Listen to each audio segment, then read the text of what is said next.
8वीं कक्षा के विद्यार्थियों, मेरी तरफ से आप सभी को सुप्रभात। बच्चों, आज हम आपका पार्ट 2 पिंजरे का शेर रिवाइज करेंगे। वैसे तो हमने जूम क्लास में इस टॉपिक को कर लिया है, लेकिन फिर भी एक बार दोबारा से रिवाइज कर लेते हैं कि हमने उस पार्ट में क्या पढ़ा था। हमने उस पार्ट में पढ़ा था कि महापद्म नंद के दरबार में रोम देश के दूत आते हैं। वह रोम के राजदूत होते हैं जो मगध के सम्राट के लिए एक उपहार लाते हैं। उपहार में क्या लाते हैं? वो पिंजरे का शेर लाते हैं। और वो जो शेर होता है वह सीसा धातु का बना होता है और जो पिंजरा होता है लोहे का बना होता है। ये हमने उस पार्ट में पढ़ा था। लेकिन वो राजदूत आकर राजा को क्या बोलते हैं कि इस पिंजरे के शेर को बाहर कैसे निकालना है। ना तो पिंजरे को खोलना है और ना ही काटना है। मतलब कि पिंजरे को खोले या तोड़े बिना ही शेर को पिंजरे से बाहर निकालना है। ये शर्तें वो रोम के राजदूत हैं मगध के सम्राट को बता देते हैं। तो मगध के सम्राट क्या करते हैं? वो सभा में घोषणा कर देते हैं कि इस पिंजरे को खोले या तोड़े बगैर बाहर निकालो। फिर सभा में सन्नाटा छा जाता है। सभी लोग सोचने लग जाते हैं कि कैसे पिंजरे को ना तो खोलना है और ना ही काटना है, ना ही तोड़ना है, तो शेर बाहर कैसे निकलेगा। सभा में चुप्पी छा जाती है। तो फिर अचानक से एक किशोर जो है सभा में आता है और वो राजा से आज्ञा लेकर शेर को पिंजरे से बाहर निकालने की युक्ति लगाने लगता है।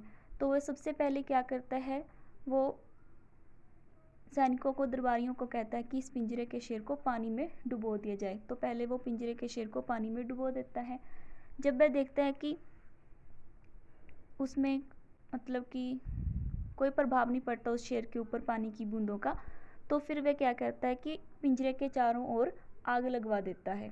ठीक है, आग लगाने से क्या होता है? जो सीसा धातु का शेर बना होता है वह धीरे धीरे करके पिघलकर ज़मीन पर आ जाता है। तो इस प्रकार जो शेर है वो पिंजरे से बाहर आ जाता है। ये हमने इस पार्ट में पढ़ा था। तो एक बात हमने और भी पढ़ी थी कि जो ये किशोर होता है वो बाद में बड़ा होकर क्या बनता है? चंद्रगुप्त बनता है। ठीक है, चंद्रगुप्त मौर्य के नाम से प्रसिद्ध होता है यही किशोर जो शेर को पिंजरे से बाहर निकालता है। ये सब हमने इस पार्ट में पढ़ा था। तो अब देखते हैं अभ्यास में हमने क्या करना है।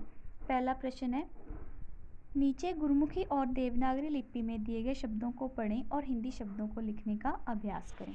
पहला शब्द है फुसफुसाहट। फुसफुसाहट ऐसे ही आ जाएगा हिंदी में। सूत्र, सूत्र। साम्राज्य, साम्राज्य।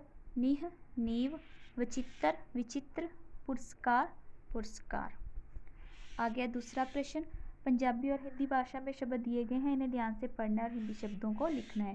पहला है कीमती, बहुमूल्य, मौत दी सजा, मृत्युदंड, कदम, डग, निडर, निर्भीक, चुपचां, सन्नाटा, बिना अख झमके, अपलक, हद, अस्तित्व, शोर, कोलाहल, निरीक्षण, निरीक्षण, मजबूत, सुदृढ़।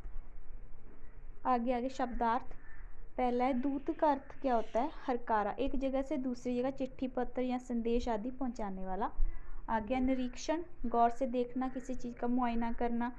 फुसफुसाहट, बहुत धीमी आवाज़ में बोलना। सीसा, एक प्रसिद्ध मूल धातु जिसकी चादरें, गोलियां आदि बनती हैं। आगे प्रश्न उत्तर। आगे 1-2 वाक्यों में प्रश्नों के उत्तर देने हैं।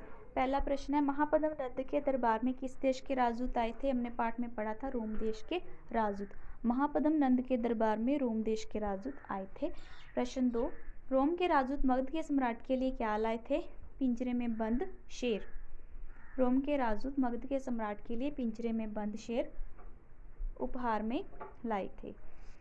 तीसरा प्रश्न है, सम्राट महापद्म नंद के मंत्री का क्या नाम था? शकटार।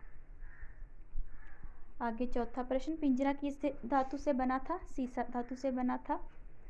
पांचवा प्रश्न, शेर को पिंजरे से निकालने वाला किशोर बड़ा होकर किस नाम से प्रसिद्ध हुआ था? चंद्रगुप्त मौर्य, सम्राट चंद्रगुप्त मौर्य के नाम से। छठा प्रश्न, पिंजरा किस धातु से बना था? लोहे की धातु से बना था। तो बच्चों, आज हम इतने ही प्रश्न रिवाइज करेंगे। बाकी के प्रश्न उत्तर हम कल रिवाइज करेंगे। आपको इन्हीं प्रश्न उत्तरों को अच्छे से याद करना है। धन्यवाद।